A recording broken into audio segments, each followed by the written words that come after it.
PM Modi ने दी UP को 3 नई वंदे भारत की सौगात। रेलवे की 12 परियोजनाओं का किया लोकार्पण। बोले देश के लिए विकास का नया अध्याय।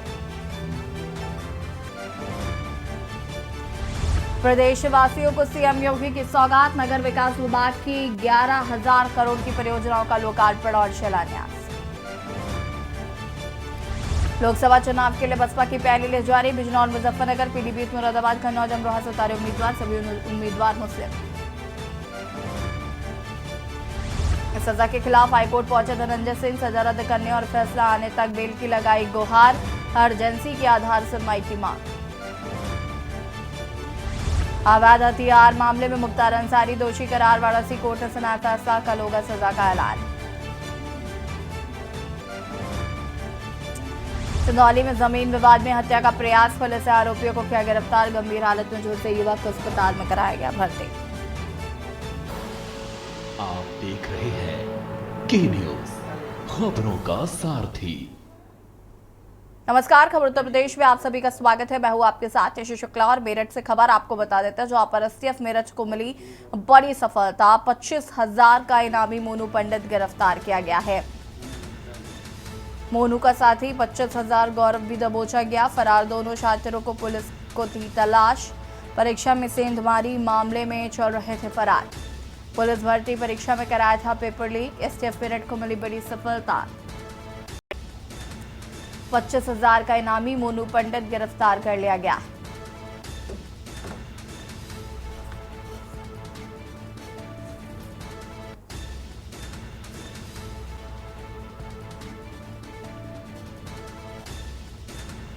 मोनू का साथी 25,000 गौरव भी दबोचा गया। फरार दोनों शातिरों की पुलिस को थी तलाश। परीक्षा में सेंधमारी मामले में चल रहे थे फरार।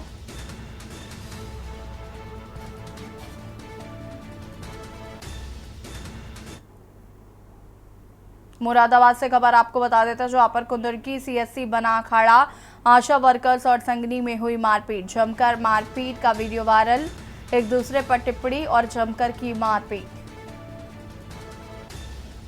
आशा वर्कर्स और संगनी के बीच मारपीट। जमकर मारपीट का वीडियो हुआ वायरल।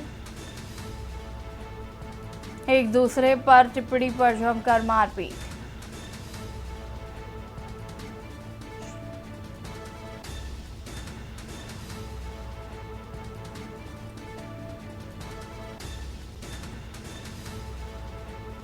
आशा वर्कर्स और संगनी में हुई मारपीट। जमकर मारपीट का वीडियो वायरल।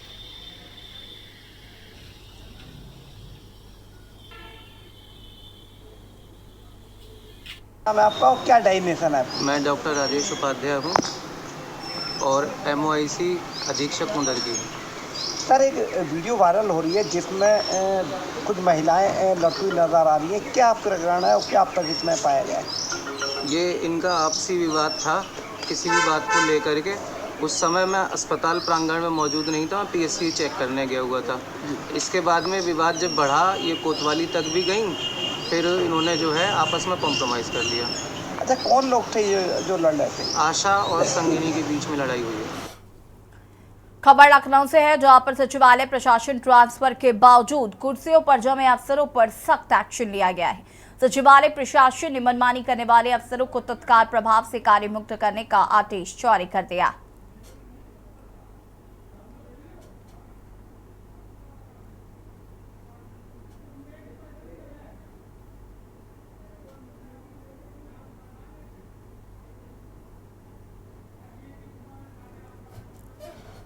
खबर झांसी से। जहां पर झांसी में रेल कोच फैक्ट्री का आज लोकार्पण किया गया। झांसी रेल मंडल को प्रधानमंत्री नरेंद्र मोदी ने वर्चुअली 29 परियोजना का तोहफा दिया। इस दौरान झांसी रेल कोच नवीनीकरण कारखाना, झांसी रेलवे स्टेशन पर जन औषधि केंद्र का लोकार्पण, 18 स्टेशनों पर 1 स्टेशन 1 प्रोडक्ट स्टॉल का लोकार्पण भी किया गया। झांसी ललितपुर सांसद अनुराग शर्मा ने बताया कि मोदी सरकार आम जनता के हित में लगातार काम कर रही है। यूपी में बीजेपी 80 सीटों पर जीत हासिल करेगी।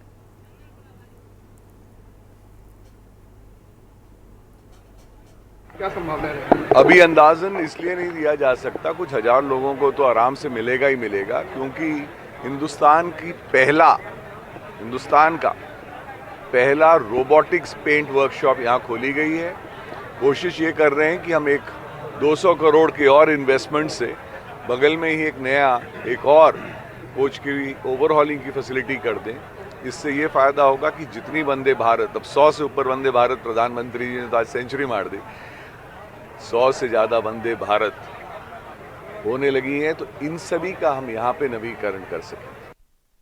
खबर चंदौली से, जहां पर चंदौली में पहली बार बना क्रॉसिंग अंडरपास को रेलवे की मंजूरी मिली है। 6 करोड़ 34 लाख की लागत से अंडरपास बनेगा। केंद्रीय मंत्री महेंद्र नाथ पांडे ने शिलान्यास किया। अंडरपास बनने से 30 से 35 गांवों के ग्रामीणों का सफर आसान होगा। ग्रामीणों को 500 मीटर की दूरी के लिए 10 किलोमीटर चलकर सफर तय करना पड़ता था। शिलान्यास के दौरान केंद्रीय मंत्री महेंद्र नाथ पांडे ने विपक्ष पर जमकर हमला बोला।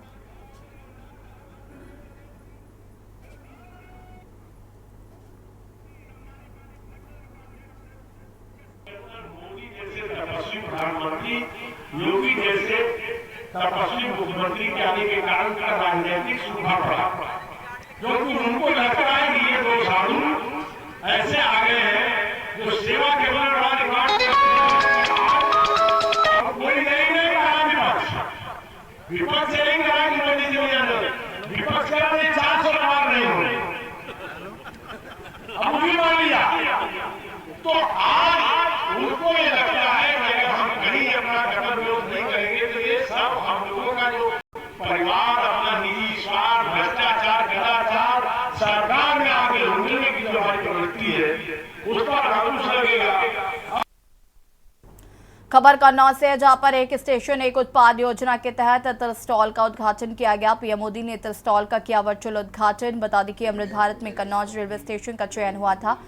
ZRUCC सदस्य ने मुख्य अतिथि के रूप में शिरकत की। उन्होंने कहा कि लोकल फॉर वोकल को बढ़ावा देने की ये अच्छी पहल है। इतर नगरी के कई गणमान्य नागरिक भी उद्घाटन में कार्यक्रम में मौजूद रहे। सांसदगण, विधायकगण, श्रीमान भूपेंद्र भाई पटेल, कैबिनेट में मेरे साथी रेल मंत्री और गुजरात प्रदेश भारतीय जनता पार्टी के अध्यक्ष जुड़े सभी गवर्नर श्री। खबर बरेली से, जहां पर जंक्शन पर high speed Vande Bharat express train का स्वागत वन मंत्री डॉक्टर अरुण कुमार ने किया। इस दौरान सांसद संतोष गंगवार, मेयर उमेश गौतम मौजूद रहे। बता दें कि वंदे भारत एक्सप्रेस देहरादून से चलकर जंक्शन पहुंची, जहां से लखनऊ के लिए रवाना हुई।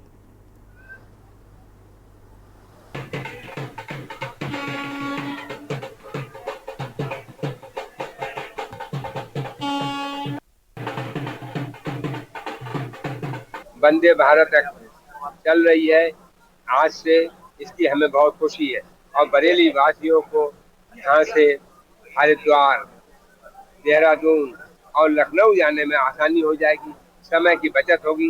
एक अलग तरह की ट्रेन है ये, जिसका अलग ही आनंद है। तो मैं समझता हूँ हमारे समय की बचत होगी। इंटरनेशनल स्टैंडर्ड की ट्रेन जो पूरी की पूरी हिंदुस्तान में बनी है वो यहाँ चलेगी, उसका आनंद यहाँ की जनता को मिलेगा। मैं इसके लिए सभी बरेली वासियों को बहुत बहुत बधाई देता हूँ और मोदी योगी का धन्यवाद करता हूँ कि उन्होंने इस ट्रेन को बरेली के रास्ते चलाया। Farmer scientist Wadia institute of Himalayan geology और अभी जो हूँ उत्तराखंड में स्पेशल जुवेनाइल पुलिस यूनिट का मेंबर हूँ। ये जो हमारा ट्रेन है वंदे भारत ट्रेन, इसका विजन जो था, सुधांशु मानी जी जो इंडियन रेलवेज के जनरल कोच फैक्ट्री में जनरल मैनेजर थे, और जब prime minister, honourable prime minister ने प्रपोजल भेजा कि आप ट्रेन डेवलप कीजिए, तो उन्होंने प्रपोजल दिया कि हम करेंगे। लेकिन जो हमारे चेयर, कैसा लग रहा है आप आ रहे हैं इस ट्रेन से? क्या कहना चाहेंगे इस ट्रेन से आ रहे हैं? कहना चाहता हूँ हमारे यूथ को कि अब आपको लंदन और यूरोप जाके पढ़ने की जरूरत नहीं है, आप पहला अपना ग्रेजुएशन इंडिया में कीजिए। आज वंदे भारत ट्रेन देहरादून से चलकर मुरादाबाद होते हुए बरेली आ रही है। बरेली में हम उसके स्वागत के लिए यहाँ बैठे हैं। यहाँ से लखनऊ की यात्रा और अब यहाँ से मुरादाबाद, हरिद्वार होते हुए देहरादून तक की यात्रा बहुत ही सुगम होने वाली है, क्योंकि देहरादून या लखनऊ के लिए यहाँ से अभी फ्लाइट शुरू नहीं हुई है, तो लोगों को बड़ी तकलीफ होती थी जाने में कि कैसे हमारी यात्रा सुगम हो। और इस परेशानी को हमारे देश के यशस्वी प्रधानमंत्री आदरणीय श्री नरेंद्र मोदी जी ने समझा और बरेली वासियों को एक सौगात के रूप में ये वंदे भारत ट्रेन दे दी। अब हरिद्वार जाना हो, देहरादून जाना हो या लखनऊ जाना हो, अब बहुत ही सुगम यात्रा होगी। इसके लिए बरेली वासियों को आपके माध्यम से बहुत बहुत बधाई कि आज एक बहुत बड़ी सौगात आप लोगों को मिली है। खबर कानपुर से, जहां पर लोकसभा चुनाव से पहले कानपुर मंडल में किए गए विकास कार्यों की गति को रखने के लिए सांसद अशोक कुमार रावत की अध्यक्षता में जिला विकास समन्वय और निगरानी समिति दिशा की बैठक संपन्न की गई। सरसैया घाट स्थित कलेक्ट्रेट नवीन सभागार में आयोजित इस बैठक में 32 लाभकारी योजनाओं पर चर्चा की गई और बैठक में मेयर प्रमला पांडे, विधायक नीलमा कटियार, जिला पंचायत अध्यक्ष स्वप्निल वरुण, एमएलसी अरुण पाठक सहित भाजपा के जनप्रतिनिधि शामिल हुए। और वहीं सांसद ने सभी को सख्त निर्देश देते हुए कि चुनाव से पहले लाभकारी योजनाओं का लाभ जनता तक पहुंचे। साथ ही अगर किसी योजना में कुछ भी गड़बड़ी या अधिकारियों की लापरवाही पाई जाती है तो दंडात्मक कार्रवाई की जाएगी।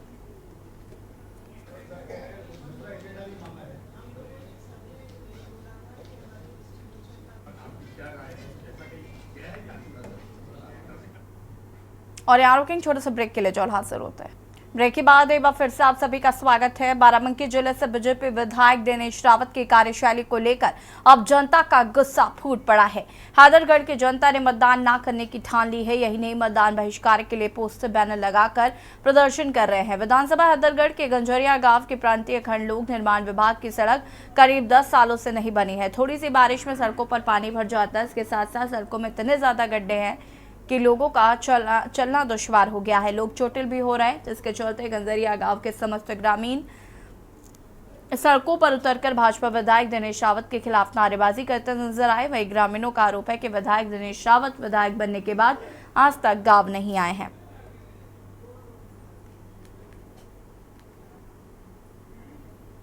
रोड बनवावन यहाँ आया सब वह है और का रोड न बनवाई है तब की वार्ड पई है ना। अच्छा, हाँ तो आ नहीं सकत है वाट। तो विधायक उधायक कुछ देखने उखने नहीं आते यहाँ पे? कुछ नहीं आवत यहाँ देखे होते तो मनाई का है चाहला वो आदम गिरता है चलता है। अरे हमारे गांव में रोड जर्जर है ना, काफी जल भर जाता है और ये सब पूरे गड्ढे हैं पूरे रास्ता में, तो आए दिन एक्सीडेंट हुआ करते हैं। इसलिए हम लोग मतदान का बहिष्कार कर रहे हैं। अच्छा, अगर रोड नहीं बनेगी तो हम लोग वोट नहीं करेंगे। अच्छा, यानी रोड नहीं तो वोट नहीं, ये बात है। यहाँ के विधायक उधायक कौन है? दिनेश रावत। उनसे कार्य से संतुष्ट नहीं है? अरे संतुष्ट होते तो ये आंदोलन कैसे चलाते हम लोग? ये हम कर रहे थे, हमारे गांव की रोड खराब हो गई थी, इस पे हम लोग आवाज़ उठा रहे थे कि रोड नहीं तो वोट नहीं। ये हमारे सभी पूरे ग्राम निवासियों से कहना है कि हमारे गांव की रोड बनवाई जाए और इसमें कोई सुनवाई नहीं होती है। ना तो कोई विधायक आता है, ना कोई प्रधान आता है। प्रधान भी अगर आता है तो वो भी नहीं करवा पा रहा। तो इसीलिए हम लोग आप लोगों से कहते हैं कि हमारे गांव की रोड सही करवाई जाए। अच्छा, यहाँ के विधायक कौन है? दिनेश रावत। तो वो सड़क वड़क नहीं बनवा पाते हैं क्या? वो देखने नहीं आते तो बनवा कहाँ पाएंगे। खबर कानपुर से, जहां पर कानपुर में भारतीय जनता पार्टी युवा मोर्चा ने अल्पसंख्यक क्षेत्रों में बने मंदिरों में अवैध कब्जे और मंदिरों की दुर्दशा के संबंध का मुद्दा उठाकर कानपुर पुलिस कमिश्नर अखिल कुमार को एक ज्ञापन सौंपकर 1 हफ्ते में कार्रवाई करने की बात कही। दरअसल मंगलवार को भारतीय जनता युवा मोर्चा के जिलाध्यक्ष शिवांग मिश्रा अपने दल से 7 पुलिस कमिश्नर से मिले और एक ज्ञापन सौंपकर ये मांग करी कि जहाँ पर अल्पसंख्यक क्षेत्र है वहाँ पर मंदिरों को तोड़ा जा रहा है, अवैध कब्जे हो रहे हैं, मंदिरों की दुर्दशा भी हो रही है। ऐसे में मंदिरों की स्थिति और दयनीय न होने पाए, इस पर ध्यान दिया जाए। करने आए थे कमिश्नर से, हम लोग एक निवेदन भी करने आए थे कि जिस तरीके से जहाँ पे हिंदू आबादी कम है, ऐसे क्षेत्रों में जहाँ पर लगातार सोशल मीडिया के माध्यम से और पिछले पत्रकारों के माध्यम से और कई न्यूज चैनलों के माध्यम से हम लोग को देखने में भी आया है कि वहाँ पर मंदिरों को तोड़ा जा रहा है, लगातार मंदिरों पर कब्जा हो रहा है, मंदिरों की साफ सफाई भी नहीं हो पा रही है। कानपुर एक ऐसा विश्व का पुराना शहर है जहाँ पर कई ऐसे मंदिर, कई ऐसी चीजें अपनी प्रकृति अपने गोद में दबाए हुए उन लोग को वो नष्ट न होने पाए।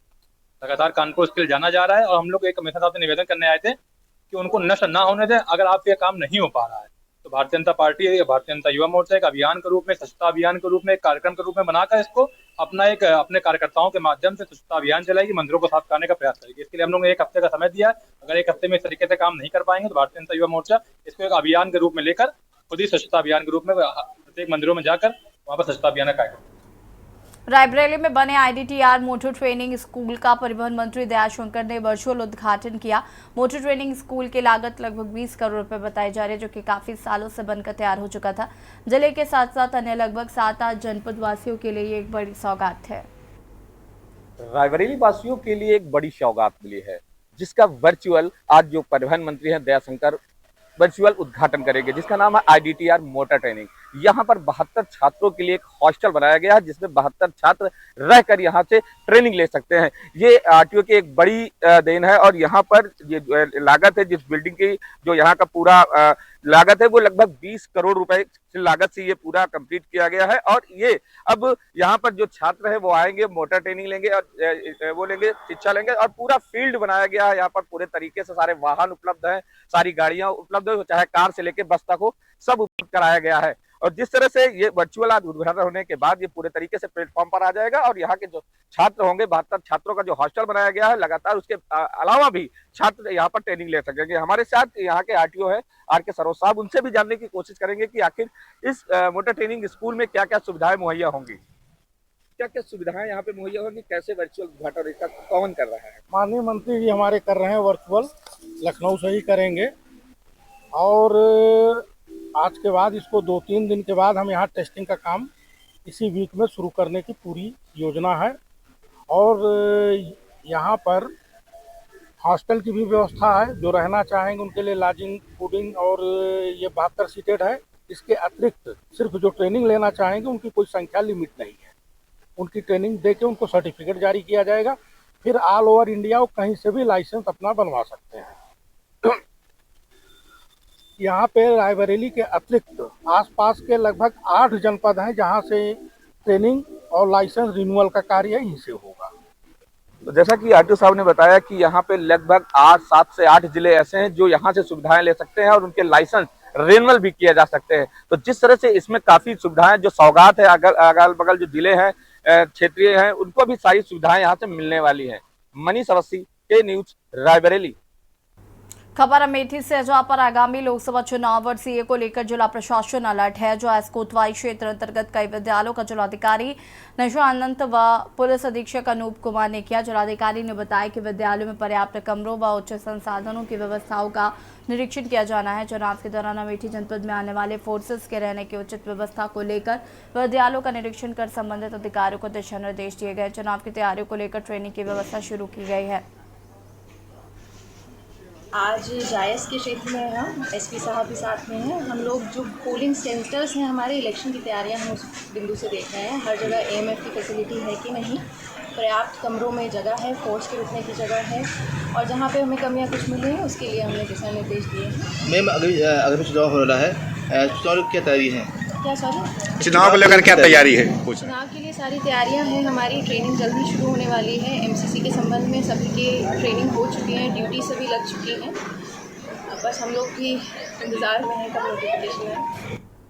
रायबरेली में सीए नोटिफिकेशन, लोकसभा चुनाव और आगामी त्योहारों को देखते हुए आमजन में सुरक्षा का एहसास दिलाने के लिए सीओ सलोन के नेतृत्व में फ्लैग मार्च किया गया। डी कस्बे परिषदेपुर नसीराबाद में सीओ सलोन वंदना सिंह के नेतृत्व में सीमा सुरक्षा बल और पुलिसकर्मियों ने फ्लैग मार्च निकालकर लोगों में सुरक्षा का एहसास दिलाया। इस दौरान सीओ सलोन द्वारा चौर संहिता लागू होने पर उसका पालन करने और मतदान में बढ़ चढ़कर हिस्सा लेने के लिए आह्वान किया गया। आज सलोन सर्कल के 2 थाना क्षेत्र, एक डी और नसीराबाद में जो हमारी फोर्स है बाहर से आई हुई, उसके साथ फ्लैग मार्च किया जा रहा है। यहाँ पर डी कस्बे में रोखा और इधर परिषदेपुर यहाँ पे किया गया है, अन्य क्षेत्रों में भी किया गया है। वर्तमान समय में नसीराबाद में किया जा रहा है। मैम सीए नोटिफिकेशन भी जारी हुआ है, आगामी त्यौहार भी आ रहे हैं, तो क्या निर्देश जारी किए गए हैं आप? और जो इस समय सामान्य प्रक्रिया चल रही है, लोकसभा चुनाव सन्निकट है और ये सारे हमारे त्यौहार भी हैं, तो सभी जगह पीस कमेटी मीटिंग की जा रही है, लोगों से संवाद किया जा रहा है। और से जहां पर नवाबगंज थाने में पीला गमछा डालकर पहुंचे सुभाषपुर विधानसभा अध्यक्ष संतराम कश्यप पर दौर सिखाना भारी पड़ गया। पुलिसकर्मियों ने मोबाइल और गमछा छीनकर उन्हें थाने में बिठा लिया। मामले की जानकारी पर पार्टी के अन्य पदाधिकारियों ने थाने का घेराव किया। इसके बाद मामला तूल पकड़ते ही देख पुलिस ने संतराम को छोड़ दिया। वहीं जिलाध्यक्ष संजय कश्यप ने बताया कि पार्टी पदाधिकारी संबद्धता करने वाले पुलिसकर्मियों पर कार्रवाई नहीं की गई तो मामले की शिकायत पार्टी के अध्यक्ष से की जाएगी। देखिए, थाने में आने का तात्पर्य सिर्फ एक ही है कि हमारी पार्टी के जो पदाधिकारी हैं, विधानसभा अध्यक्ष संतराम कश्यप, इनको जो है पुलिस के द्वारा बुला करके अभद्रता की गई। पार्टी का एक अंगोछा है जो हमारा पार्टी का सम्मान मान सम्मान है, इसको जो है इन्होंने छीना गया उनके हाथ से और गले से उतारा गया, जो मोबाइल छीना गया। दूसरी चीज़ ये कि अभद्रता की गाली गलौज किया गया। गाली गलौज करने का कारण क्या था? अगर कोई बात अगर बनती है तो उनको बैठाल के आराम से बात की जा सकती थी, अभद्रता करने की कोई ज़रूरत नहीं है पुलिस को। तो हमारे विधानसभा अध्यक्ष संतराम कश्यप जी हैं, उनको थाने में बुलाया गया और उनके साथ अभद्रता की गई और हमारी पार्टी का गमछा और उनका मोबाइल भी छीन लिया गया। ये पार्टी के बारे में उन्होंने बहुत अपद्रवा यहाँ टिप्पणी की है और हम जब थाना अध्यक्ष जी से बात करने आए हैं तो उनकी भी भाषा गलत निकली। खबर उन्नाव से, जहां सीएम योगी आदित्यनाथ कल दौरे पर रहेंगे। सीएम फतेहपुर चौरासी के छुंदी का खेड़ा पहुंचकर सबसे पहले शहीद गुलाब सिंह लोधी की मूर्ति का अनावरण करेंगे और इसके बाद जनसभा को संबोधित करेंगे।